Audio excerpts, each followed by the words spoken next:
Ladies and gentlemen, good afternoon. This is the captain speaking. Americans are returning to the skies in record numbers after 2 years of staying on the ground due to pandemic fears. But the cost of flying is soaring, and delays and cancellations are on the rise. The Infrastructure Investment and Jobs Act includes historic investments in the aviation sector, but further bipartisan action may be needed to cope with the crisis. Here are 5 facts on U.S. air travel. Captain has turned on the seatbelt sign. Please take your seat. Number 1.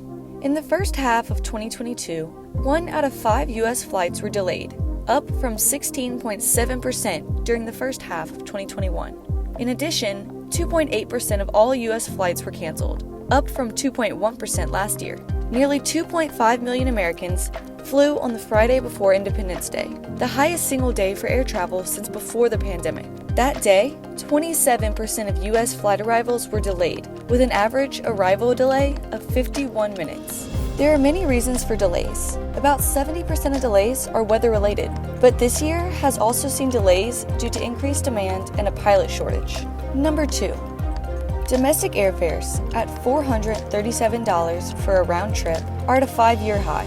That average is up 45% compared with 2019.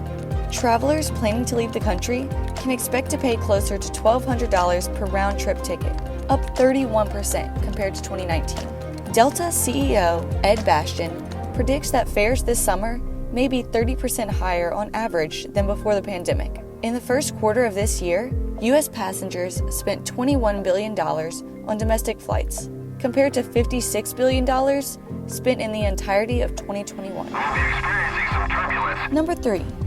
The airline industry expects a shortage of 12,000 pilots this year. According to the Airline Pilots Association, just 8,000 new pilots have been certified in the past year. There are several factors causing this pilot shortage.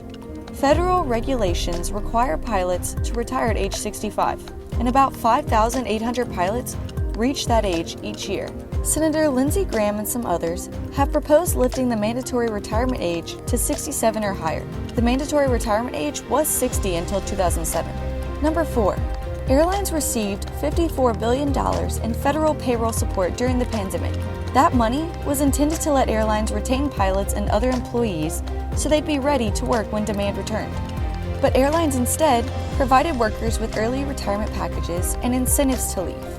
Overall, airline industry employment fell by 50,000 during the pandemic, including more than 6,000 pilots. We've been cleared for landing. Number 5. Jet fuel now accounts for as much as 38% of an average airline's costs, up from 27% before the pandemic and war in Ukraine.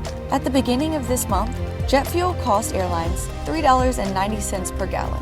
While that's less than motorists are paying for gasoline, it's more than twice the $1.89 per gallon airlines were paying 1 year ago, and more than 6 times the pandemic low.